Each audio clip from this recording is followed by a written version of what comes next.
abantu bingi okurwa mu nshonda n'enshonda za Bunyoro bakero kweshuka mu rubuga rw'ishenjero ry'Obukama bwa Bunyoro Kitara okujaguza emyaka 29 okuyobwa Omukama Dr. Solomon Gafabusha iguru wo kubanza ashutama ngoma y'Obukama erikwetwa Empango.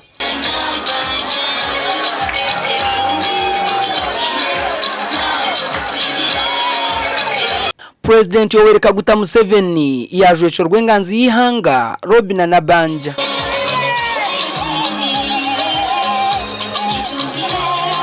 I also congratulate all the people of Bunyoro Kitara Kingdom upon celebrating 29 years since 1994 when the Omukama Solomon Gafabusha Iguru was installed. Whenever I come here, I get rejuvenated. I bring greetings from the Basoka. They love you, they respect you, they treasure you, and they wish you wonderful celebrations. I want to congratulate Your Highness and the royal family, and of course our distinguished Omukama. We pray for him. Omubutumwa bwa Purezidenti yasiima Obukama abo kushajiko kubutura abantu omubyo bwegese obusinge hamwe n'entasya. The Bunyoro Kitara Kingdom is credited for the great contribution in the provision of socio-economic infrastructure services such as health, education, works of charity, poverty alleviation, and income-generating projects, relief services, peace building initiative efforts, etc. So wait tukakikiro yina kusima ntaina bugarukiro kutugaruramu amani watu organizing akabukozera kino.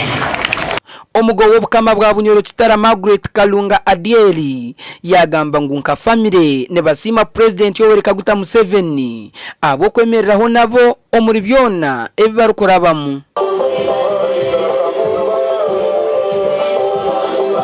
Hagati ne yebemberwa President Yoweri Museveni ayebale kugonza Obukama, ayebale kugonza Obukama.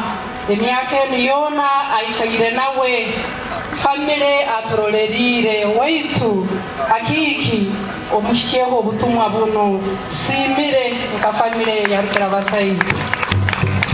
Abanyishenjero ba Bunyoro bahika mukorogu bahaye enshonga eze barikwenda ngo government ya rwagati ekorere cweka cha Bunyoro.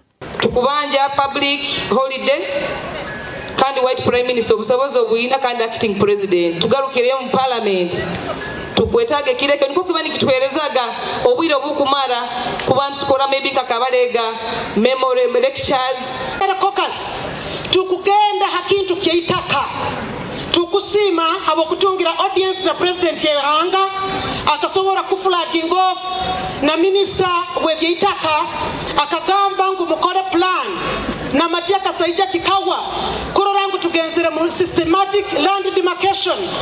Na Banja yagamba ngo enshonga zone zagambwa abebembezo ku rugo mu Bunyoro ngo nibija kukorwaho kandi mukimanyire kurungi ngo government yetu ya NRM bweraganiza ikiriza nicho kwa tukubaza abisaye byenyonyi president yakaragira ekisayi kyenyonyi tuliyo mu cabinet bakiyete kabalega niwe yaragiye. President Yoweri Museveni yahaye obushagiki bwa miliyoni 50 kandi Robina na Banja nkenganzi y'ihanga yahaye miliyoni 10 gashakwa nuwagaba Ambrose Katoto omuro Hoima.